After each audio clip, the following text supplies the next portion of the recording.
Well, it's Sunday morning here at the end of April 2013, and I just got the word that my old friend Jim Tucker passed away.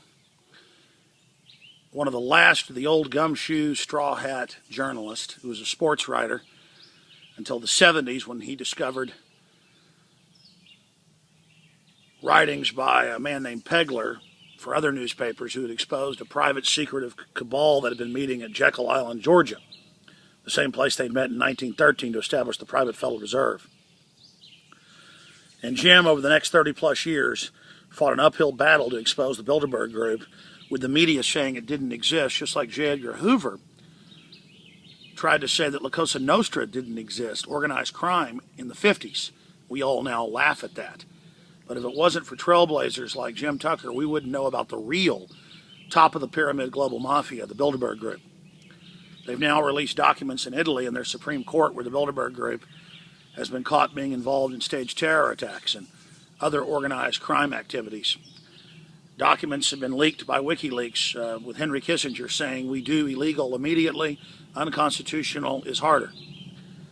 And thanks to Jim being ridiculed and attacked, but knowing he was right, he forced this out in the open. It's what one man can do in the beginning, and then others began to join him.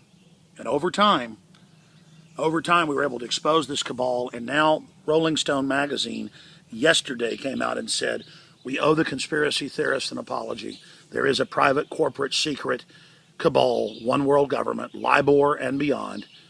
The entire world economy is manipulated for insiders.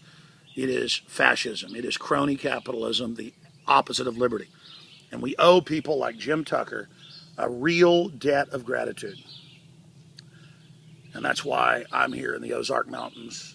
And I wanted to share the beauty of these woods with you out there as we remember Jim Tucker, demonized by the media. They said he was insane, he was a liar, but no, he was proven right.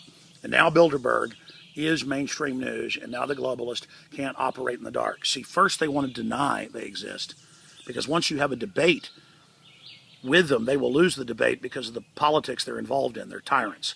So they wanted to just hide and make the world think that they didn't exist. But they can't do that anymore, thanks to people like Jim Tucker.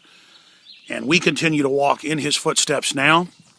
We continue to stand with Jim and continue his work and others' work exposing the New World Order, because men and women come and go. We're born to the world, we grow up, we die. But what matters is our body of work. And Jim Tucker's body of work will live on forever.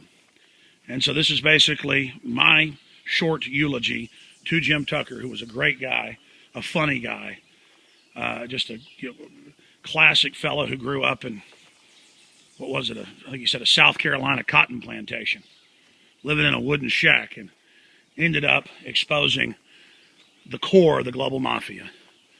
So, Jim, I will toast you tonight with an ice cold beer with Richard Reeves and my father. We're here in Arkansas on a short family trip. I will toast you, my friend, and all the others that stand up against tyrants and who go against the flow, against all the odds, and succeed. You were truly in the arena, and I will close with the famous Mark Twain quote that I give so many times because it's so true. I've lived it. In the beginning, a patriot is a scarce man, hated and feared and scorned. But in time, when his cause succeeds, the timid join him, because then it costs nothing to be a patriot.